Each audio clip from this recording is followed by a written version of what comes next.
April 23rd, 1934. Clyde Barrow had exactly 47 seconds to save his own life. The Texas Rangers had the farmhouse surrounded. 8 men, 16 rifles, all pointed at one wooden door. Frank Hamer, the legendary lawman who'd tracked them across 5 states, stood in the front.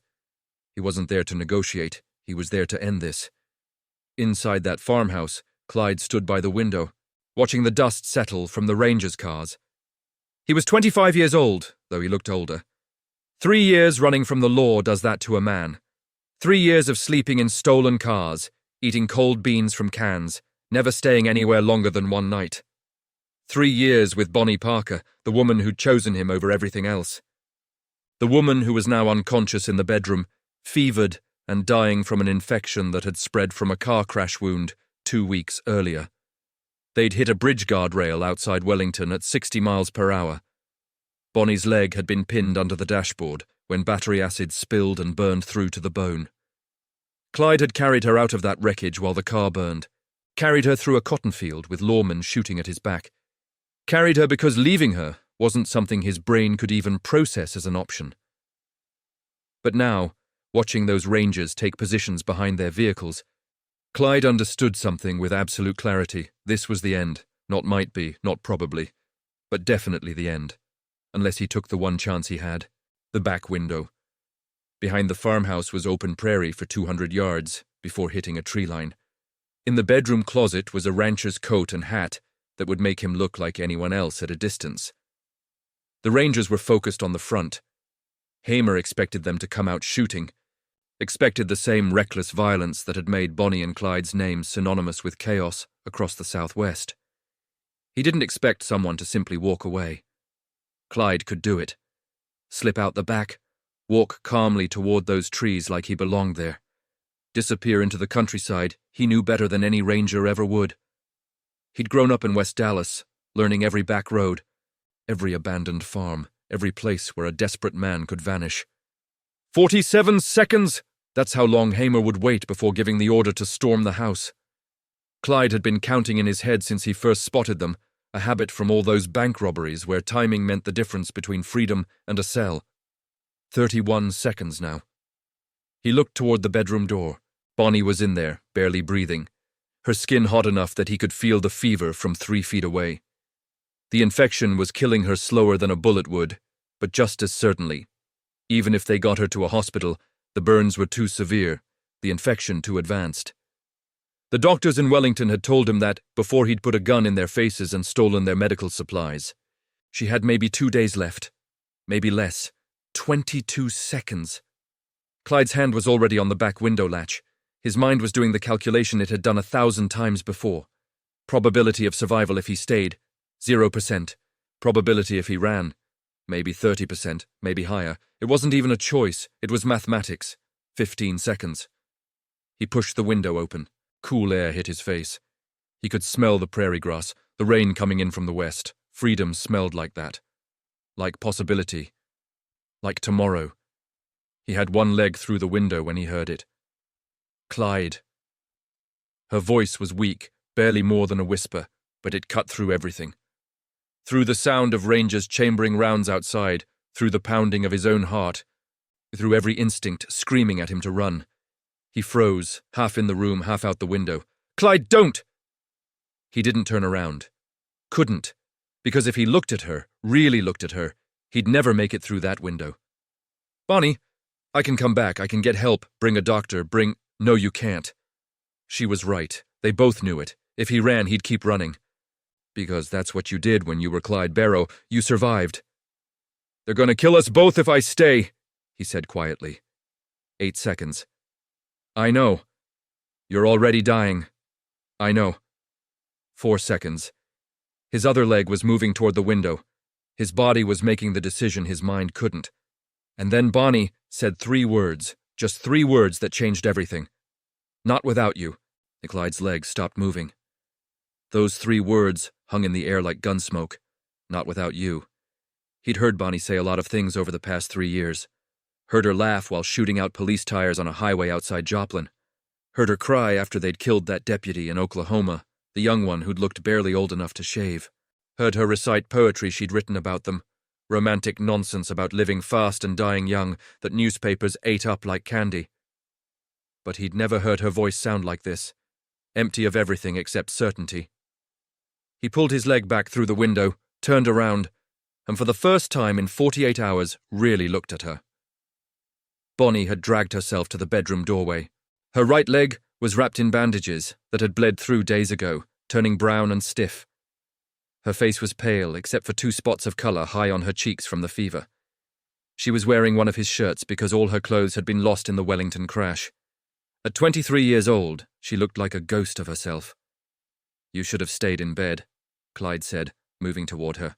"You should have stayed gone," Bonnie replied. Outside, Frank Hamer's voice boomed through a megaphone. "Clyde Barrow! Bonnie Parker! You have 60 seconds to come out with your hands up. This is your only warning." Clyde knelt beside Bonnie, helped her lean against the doorframe. Her skin was burning up. The infection was winning. "They might let you live," he said quietly, "if you surrender. Tell them I forced you. Tell them you wanted to stop but couldn't. They might believe it." Bonnie smiled, and it was the saddest thing he'd ever seen. "Clyde, honey, we both know that's not true. And even if it was, you think I want to spend whatever time I got left in a prison hospital? Dying alone while they ask me questions about you?" She reached up, touched his face with fingers that trembled. "I chose this, chose you. Every single day for 3 years I chose you. I'm not stopping now just because it got hard." "Bonnie, remember what you told me that first day? Back in Dallas, when I was just a waitress who thought you were exciting?" Clyde remembered. January 1930. He'd been 19, fresh out of a work detail, carrying himself like he owned the world, despite having nothing but the clothes on his back.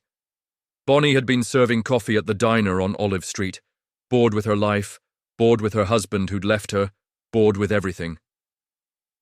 "I told you I was going to be somebody," Clyde said. "You told me you'd rather die young and remembered than grow old and forgotten." Bonnie's smile widened. "Look at us. We're the most famous criminals in America. Every newspaper from here to California knows our names. We got songs about us, stories, legends. 3 years ago, I was nobody. Now I'm Bonnie Parker. Now you're dying." "We're all dying, Clyde. I'm just doing it faster and with better company." 30 seconds, Hamer's voice again. "Final warning. Come out now or we're coming in." And Clyde looked toward the front door, then back at Bonnie. His whole life had been about survival. Growing up poor in West Dallas, stealing food because there wasn't any other way to eat, going to prison at 18 for petty theft, breaking out because he couldn't stand being caged, meeting Bonnie and realizing that maybe survival wasn't enough, maybe you needed something worth surviving for. But this wasn't survival, this was the opposite. "If I stay," he said slowly, "we both die, you know that." "Yeah. Hamer's not taking us alive, he's got kill orders. I've got sources, Bonnie. The Rangers want us dead, not arrested. I know. So you're asking me to die with you. That's what those 3 words mean." Bonnie's hand was still on his face. Her thumb traced his cheekbone gently. "I'm asking you not to make me die alone. There's a difference." And there was. Clyde understood that difference in a way he'd never understood anything before. He'd survived his whole life. Survived poverty. Survived prison. Survived countless shootouts and car chases and narrow escapes. But he'd never actually lived until Bonnie. She'd made him feel like he mattered, like he was more than just another desperate criminal running out of road. "You remember what you told me in Wellington?" Bonnie asked. "After the crash, when I was screaming from the burns and begging you to leave me?" Clyde remembered. "I said we go together, or not at all." "So go with me now." She leaned her head against his shoulder. "Not out that window, not running, just with me, however it ends." Outside, Clyde heard boots on the porch. The Rangers were moving into position. Any second now they'd kick that door down and it would be over. He still had his gun, a Browning automatic rifle leaning against the wall. He could grab it, go down shooting like everyone expected Clyde Barrow to do. Or he could hold Bonnie. Just hold her while the world ended around them. For once in his life, Clyde Barrow made a choice that wasn't about survival. Clyde picked up Bonnie in his arms. She weighed almost nothing now, just bone and fever and determination. He carried her back to the bed, laid her down gently, then stretched out beside her. Not grabbing for weapons, not making a last stand, just lying there with the woman who'd chosen him when she could have chosen anything else. "This isn't how I thought it'd end," Bonnie whispered. "How'd you think it would?" "Blaze of glory, guns blazing, going down fighting like in the movies." She laughed, a dry sound that turned into a cough. "Not like this, not quiet." "You want guns blazing?" Clyde asked. "I can still give you that." "No." Bonnie's hand found his. "This is better. This is us choosing, not them." The front door exploded inward. Boots thundered across the wooden floor. Frank Hamer's voice shouted commands.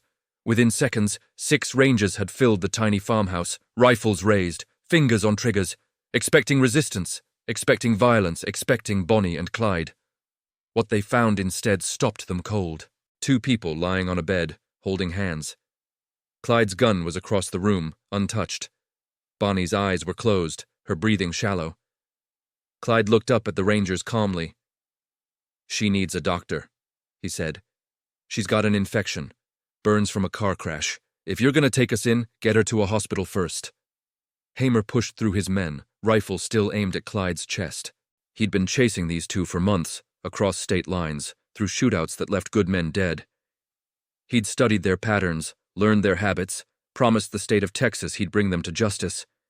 And here they were, not fighting, not running, just waiting. "You had a chance to run," Hamer said slowly. "I know. Back window was open. We didn't have anyone covering it yet. You could have made it to those trees." "I know. So why didn't you?" Clyde looked down at Bonnie. Her eyes opened slightly, met his, and she smiled.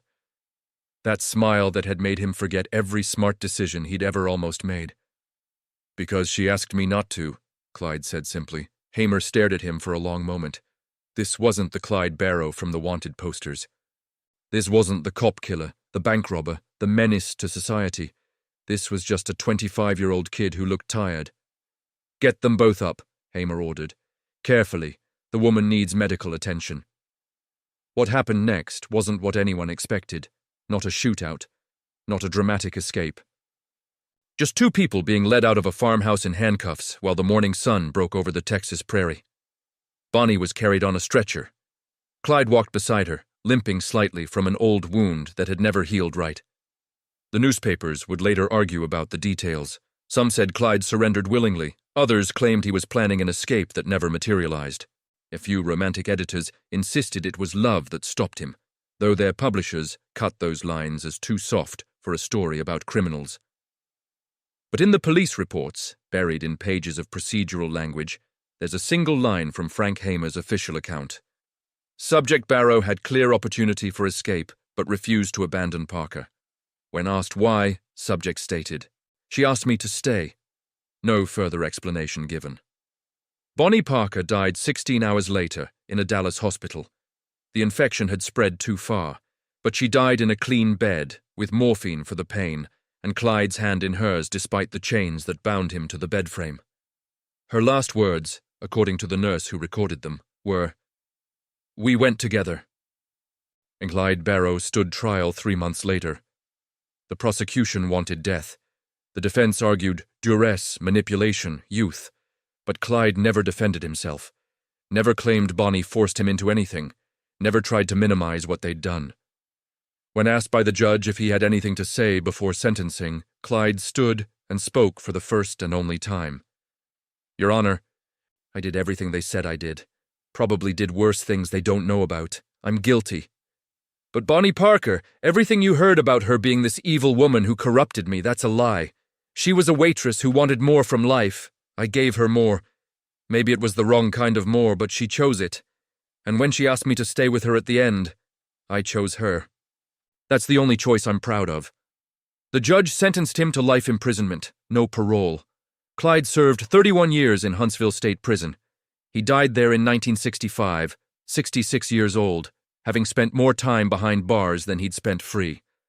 But in his cell, pinned to the wall where guards pretended not to notice, was a photograph. Clyde and Bonnie, young and smiling, standing in front of a stolen car somewhere in Missouri before everything went wrong. Or maybe before everything went exactly as it was supposed to. Because here's the thing about that moment in the farmhouse. Those 3 words Bonnie said. Not without you. They weren't about death. They were about choice, about choosing connection over survival, about deciding that some things matter more than making it out alive. Clyde could have run, could have lived, could have survived another 20, 30, maybe 40 years as a fugitive, always looking over his shoulder, always alone, always wondering what if. Instead, he chose 47 more seconds with Bonnie, then 16 hours, then a lifetime of memory that even in prison meant something. April 23, 1934. A man had a choice between survival and love, between tomorrow and today, between himself and someone else. And Clyde Barrow, the notorious criminal who'd spent his whole life running, finally stopped. Not because he was caught, because he was asked 3 words that changed everything.